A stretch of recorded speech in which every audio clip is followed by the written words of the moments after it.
Hello students, how are you? Welcome in this channel. आज आपण units and measurements ह्या चॅप्टरचा part number 22 बघत आहोत.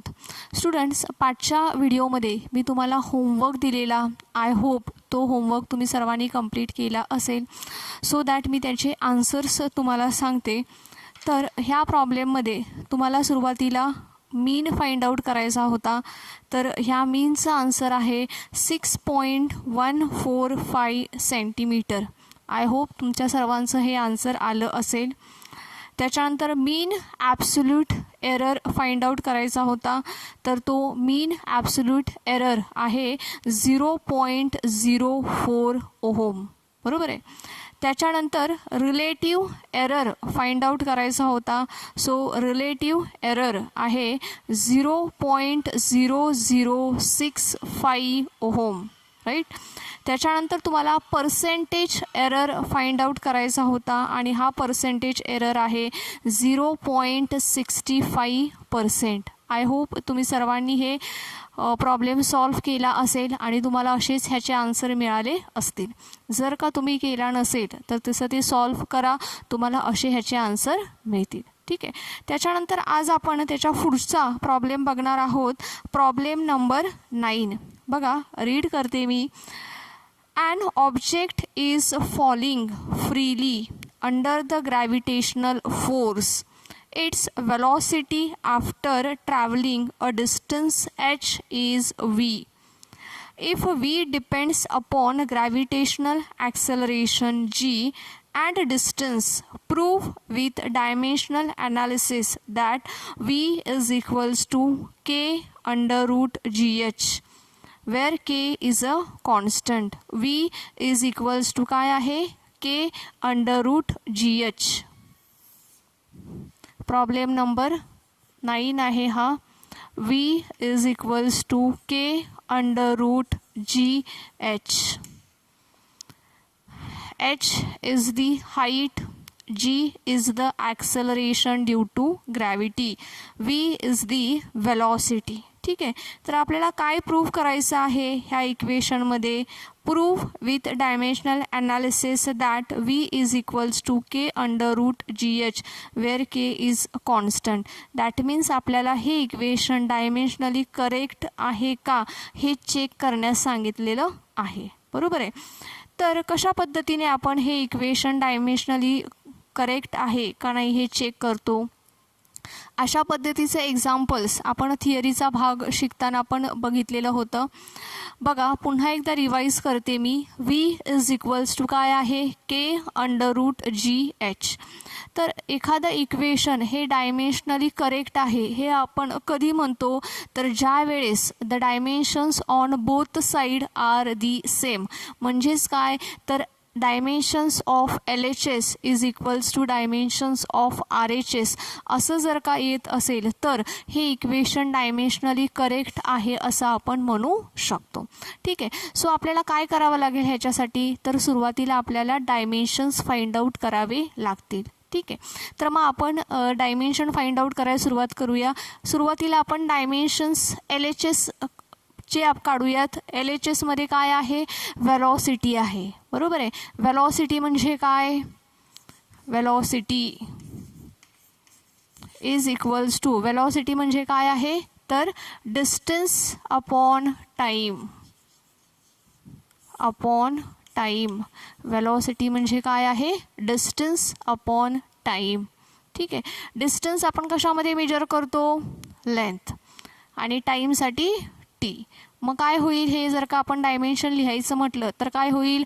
डिस्टन्ससाठी L⁻⁴, मास नाहीच आहे त्यामुळे m⁻�0 आणि टाईमचा काय होईल? T⁻⁴. परंतु टाईम कुठे आहे? तर डिनॉमिनेटरमध्ये आहे. न्यूमरेटरमध्ये गेल्यानंतर काय होईल? T⁻⁻1. बरोबर आहे. तर मग डायमेन्शन्स ऑफ v म्हणजेच काय मिळालं आपल्याला? Dimensions of LHS. दिसते सर्वांना? Dimensions of LHS v is equals to काय मिळाले? L⁻⁴, m⁻�0, T⁻⁻1. हे काय मिळालेलं आहे आपल्याला, LHSचं डायमेन्शन मिळालेलं आहे. आता अशाच पद्धतीने आपल्याला RHSचं देखील डायमेन्शन फाइंड आउट करायचं आहे. आता RHSमध्ये हा जो K आहे, ह्या K बद्दल काय सांगितले त्यांनी आपल्याला, K इज अ कॉन्स्टंट. काय आहे K, कसा आहे, कॉन्स्टंट आहे and it is a dimensionless, आणि त्याला डायमेन्शन्स नाहीत. ठीक आहे. तर मग डायमेन्शन जर का काढायचं म्हटलं RHSचं, तर फक्त आपल्याला ही टर्म कन्सिडर करावी लागेल. ठीक आहे. So RHS, dimension of RHS is equals to काय काढावं लागेल आपल्याला, तर √GH, √GH. बरोबर आहे. अगोदर Gचं काढूया. G म्हणजे काय आहे, acceleration due to gravity. G म्हणजे काय आहे, acceleration due to gravity. So G is equals to acceleration due to gravity. Acceleration म्हणजे काय आहे, it is velocity upon time. Acceleration म्हणजे काय आहे, it is velocity upon time. आता वेलॉसिटी म्हणजे काय आहे, तर it is a distance upon time into हा टाईम होईल. बरोबर आहे. मग आता ह्याचं डायमेन्शन लिहायचं म्हटलं तर काय मिळेल आपल्याला डायमेन्शन ह्याचं, L⁻⁴ m⁻�0 आणि T⁻⁻2 होईल.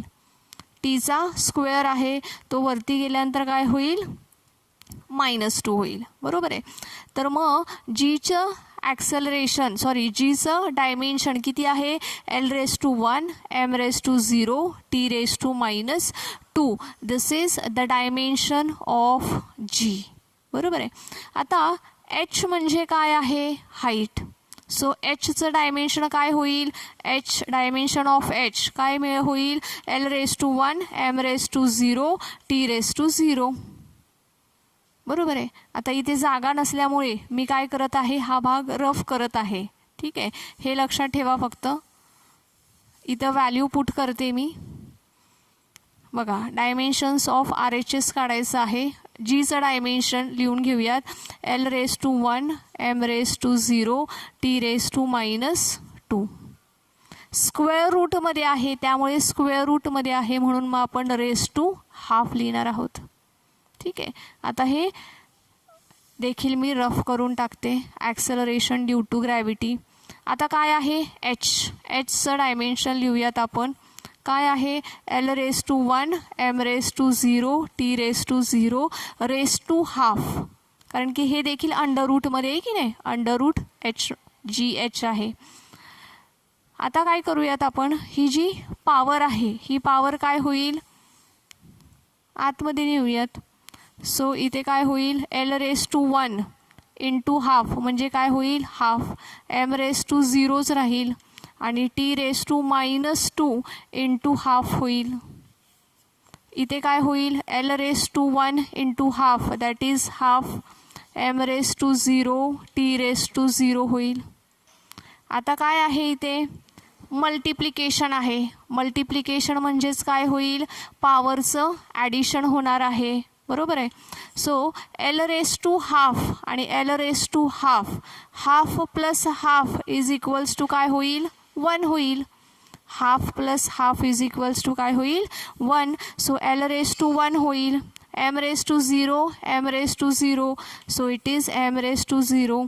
T⁻⁻, इथे -2 आहे, 2 गेट कॅन्सल. T⁻⁻ काय होईल, -1. सो इथे काय होईल मग, -1. So this is the dimension of RHS. L1 m0 T⁻⁻1. Give equation number 1, give equation number 2. So from equation 1 and 2, from equation 1 and 2 काय मिळते आपल्याला, dimensions of LHS is equals to dimensions of RHS. Dimensions of LHS is equals to dimensions of RHS. That means the equation V is equals to K √GS is the dimensionally correct equation. मग हे equation डायमेन्शनली कसं आहे, correct equation आहे. ठीक आहे. So हा झाला तुमचा प्रॉब्लेम नंबर 9. ह्याच्यानंतर आपण आता काय बघणार आहोत, प्रॉब्लेम नंबर 10 बघूयात. ठीक आहे.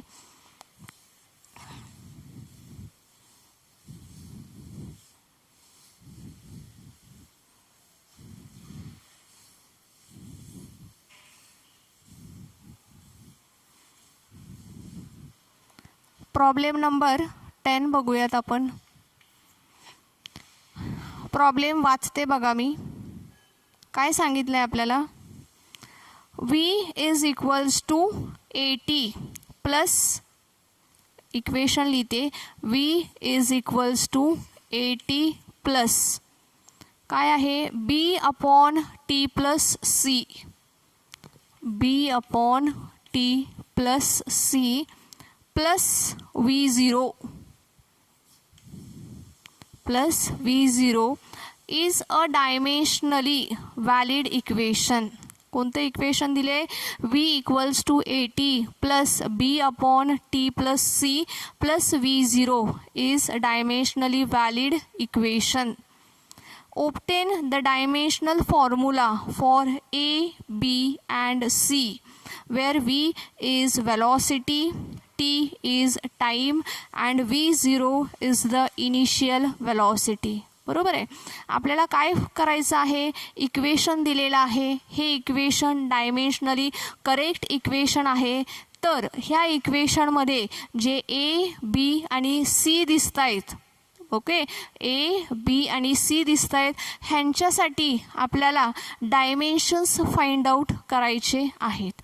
आता इक्वेशन हे डायमेन्शनली करेक्ट आहे म्हणजेच काय, तर the terms on the terms on LHS is equals to terms on RHS dimension. बरोबर आहे. LHS ला जे टर्म्स आहेत त्या टर्मचं डायमेन्शन इक्वल टू कोणाच्या बरोबरीत आहे, तर RHSच्या ज्या टर्म्स आहेत त्या प्रत्येक टर्मचं डायमेन्शन कसं आहे, त्याच्याशी इक्वल आहे.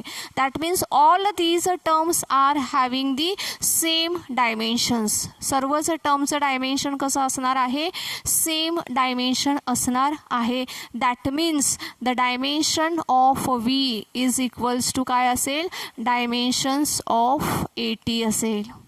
येते लक्षात, dimensions of v is equals to काय असेल, dimension of 80, because the equation is dimensionally correct equation.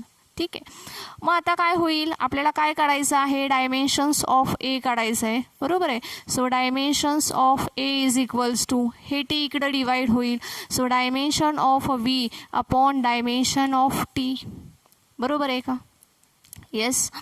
So पुढे डायमेन्शन ऑफ वेलॉसिटी. वेलॉसिटी म्हणजे काय आहे, distance upon time. So distance upon time म्हणजे काय, L raise to 1, M raise to 0, T raise to -1. हे झाली वेलॉसिटी. अपॉन टाईम म्हणजे T raise to 1. So काय मिळालं आपल्याला, velocity L1 m0 T raise to -1 upon टाईमचं काय आहे, टी रेस टू 1. आता हा जो टी रेस टू 1 खाली आहे तो वरती गेल्यावर काय होईल, टी रेस टू -1 होईल. मग काय मिळेल आपल्याला, dimension of A is equals to काय होईल, L raise to 1, M raise to 0, T raise to -1 आणि हा 1 वरती गेल्यानंतर -1 होईल. सो -1 आणि -1 काय होईल, -2 होईल. Give equation number 1. So this is the dimension of A. हे काय आहे, एचं डायमेन्शन आहे. किती मिळालं आहे आपल्याला एचं डायमेन्शन, तर L1 m0 T raise to -2 असं डायमेन्शन आपल्याला मिळालेलं आहे. बरोबर आहे. आता आपण कशाचं डायमेन्शन काढूया, तर ह्या सीचं डायमेन्शन काढूया. बरोबर आहे. सीचं डायमेन्शन कोणा एवढं असेल, तर टी एवढं असेल. बरोबर आहे. So dimension of C is equals to dimension of T. Dimension of C is equals to काय असेल, डायमेन्शन ऑफ टी. टी म्हणजे काय, टाईम. मग dimension of C is equals to कसं लिहू शकतो आपण, L raise to 0, M raise to 0, T raise to 1. This is equation number 2. हे काय आहे, इक्वेशन नंबर 2 आहे. आता आपल्याला काय फाइंड आउट करायचं आहे, तर आपल्याला फाइंड आउट करायचं आहे डायमेन्शन्स ऑफ बी. बीचं आपल्याला डायमेन्शन फाइंड आउट करायचं आहे. ठीक आहे. आता B upon T is equals to काय येणार आहे, डायमेन्शन्स ऑफ व्ही येणार आहे. बरोबर आहे. B upon T is equals to काय येणार आहे, डायमेन्शन्स ऑफ व्ही येणार आहे.